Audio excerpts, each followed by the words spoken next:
Are Islamist extremists getting stronger, or is the West getting softer and weaker towards the threat? In this video, Ben Leo on GB News reacts to the foiled Islamist terror plot in Manchester. We also address the leadership principles of sovereignty and security, and why ignoring them endangers us all. Before we get into the details, if you love diving into political issues and enjoy hearing a principled take on them, then hit the like button, share this video and subscribe to join the conversation. It will help our channel reach a wider audience. Less than 24 hours after the new chair of the Equalities Commission said we should be kinder to migrants, well, this happened. This was the arrest of two Islamic State-inspired terrorists who were found guilty today of plotting what police said would have been the worst terrorist act in British history on Jewish communities. Walid Sadal, 38, from Wigan, and Ammar Hussein, 52, who lived in Bolton, wanted to replicate the 2015 Paris terror attacks in revenge for Israeli assaults on Gaza. They bought assault rifles, handguns, hundreds of rounds of ammo for a suicide attack where they wanted to kill as many members of the Jewish community as they could and hoped to become martyrs. And let me tell you, nothing was off limits. They sized up Jewish shops, synagogues, and even this makes my blood run cold tonight, schools and nurseries. And they were only busted when intelligence services found out about their plan and deployed an undercover cop called Farouk to pretend to help them. So who were they? Well, Walid Sadal is a former hotel entertainer who originally came from Tunisia, who married an English woman and moved to Britain in 2012. Ammar Hussein, his accomplice, is a former Iraqi soldier who claimed to be from Kuwait. The CPS said he'd had military training and was a known follower of Islamic State. It's not reported when or how he arrived in the UK. Both men were fueled by a sick desire to carry out a repeat of Hamas's October the 7th attack on Israel, and Sadal lurked around Manchester's Jewish neighbourhoods, scouting out schools, nurseries and shops as he planned his massacre. He told Farouk, the undercover cop, "My blood is boiling. We're going to carry out the operation in August. Brothers from inside the Islamic State, they'll help us."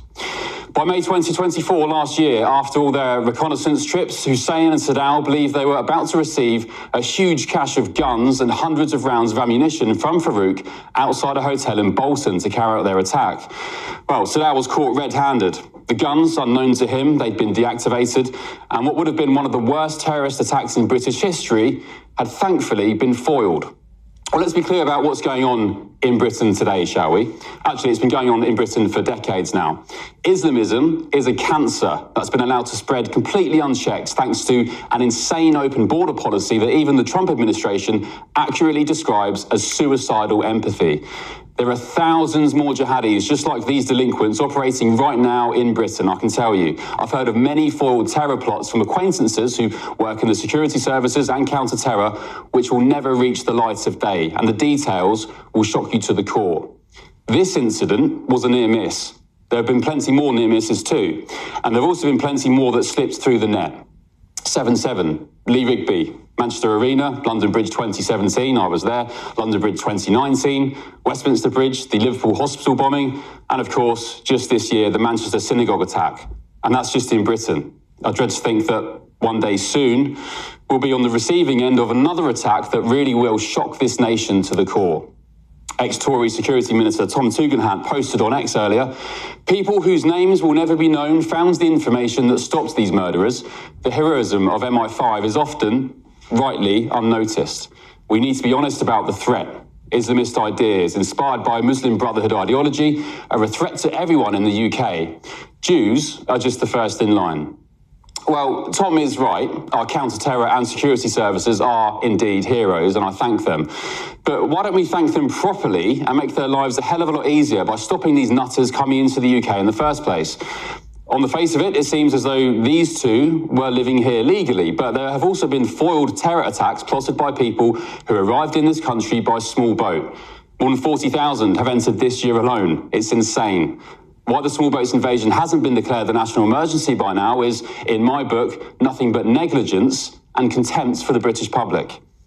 Ask yourself tonight, how many more murders, rapes, slaughters must we endure before our politicians finally do their first and most important job of all, which is protecting this land and its people. Candice, I'll start with you. When are we going to get serious about Islamism in the UK? Absolutely. I mean, you know, it's been 10 years since the Bataclan attack, which I think was very formative for me as a young journalist. I realised that we were entering an era of violent Islamism and violent terror, and I think all of us noticed at the time that our elites and our leaders were not able to name the threat. They couldn't talk about it. They couldn't say exactly what it was. And I remember listening to one of the widows of one of the men who was killed in the Bataclan attack, and she said in all the inquiries afterwards, no one ever said what was the ideology that killed him. No one could get to grips with it. And 10 years later, it's still happening, and people are still coming into this country. They're not being vetted properly. They often come from countries with long histories of violent extremism and violence against Jews. And I think going forward, we need to be doing what I think they're doing in the US, and I think they're doing really, really well,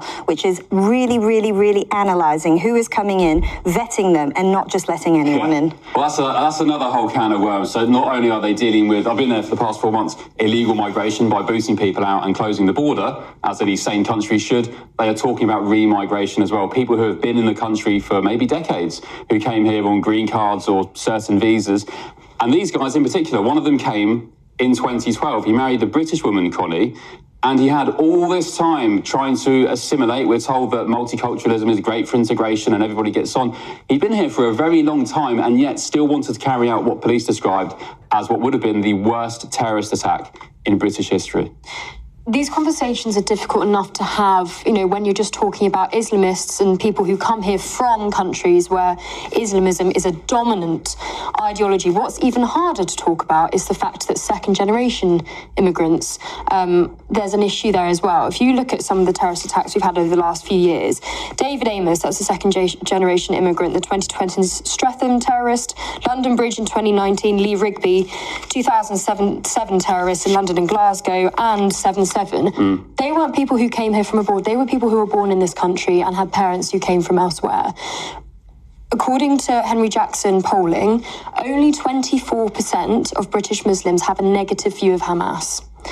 This is a really difficult conversation. 24%. So 1 in 4 British Muslims have a negative When's that view of poll Hamas. from? Do you know? I'm not sure. It was after it's between October 7th and now. I'm not sure the exact date, but it's obviously within the last 2 years. This is Henry Jackson Society poll. It's almost unbelievable. Remigration then? Are we getting into the realms of remigration now? That word scares me. I think Jonathan's screwing his face up.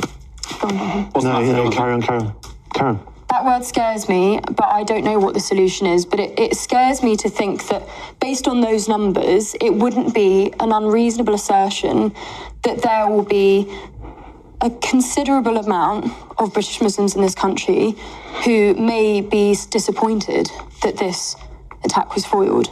The primary duty of any government is to ensure sovereignty of the nation by securing the borders and protecting the safety of its own citizens. That means maintaining sovereign control over our territory and borders. A government's main legitimacy comes from its ability and willingness to keep the nation and its people safe from external threats. When a sovereign state fails to protect its citizens from risks like uncontrolled entry, it loses the trust and consent of the people. It is unbelievable how carefree most governments in the West have become when it concerns Islamic extremism. After the atrocities of October 7 and the recent attack on Bondi Beach in Australia that took the lives of 15 people. You would have thought that governments in the West would have become tougher on illegal migration by protecting the borders and keeping their people safe. Hundreds of illegal migrants, with the majority being military fighting age men, are allowed to cross over to the UK from France on rubber boats without documentation on a weekly basis. This should be concerned a national security issue. Who are these people? Where are they from? What are their real motives to get to Britain? No one really knows. And that lack of vetting creates the perfect cover for potential extremists to slip through undetected among the illegal migrant arrivals. One thing we can see is that they seem to benefit from the taxes and resources more than the British citizens. A secure nation requires proper management of national resources. When limited public resources, such as taxpayer-funded housing, healthcare, and education, are diverted to unvetted illegal migrants at the expense of citizens, it undermines the government's ability to provide security and welfare to the people it bound to protect first. The government knows that the majority of the British population do not agree with open borders and the heavy inflow of illegal migrants into the country. That's because it does not just impact national security. It also severely affects the finance, education, and healthcare sectors. While our leaders continue to talk and do little or nothing to stem the tide, it should be no surprise when assaults on women and girls are committed and authorities have to work overtime to stop or foil attacks from happening. These are the direct consequences of neglecting border security and allowing uncontrolled illegal entry. Governments should not neglect and have contempt towards the people who pay the taxes. You should listen to the people and show them that you care about their concerns. When leaders fail in this core responsibility of sovereignty and security, they break the basic contract with the people they serve. If you believe that your government should put the security and sovereignty of the nation and its people first, make your voice heard. Share this video, comment below with your thoughts, and contact your local MP. Remind them that their first job is to keep the country safe and the borders under control. If you have benefited in any way from this video, please subscribe, like, share, and be sure to leave us a comment.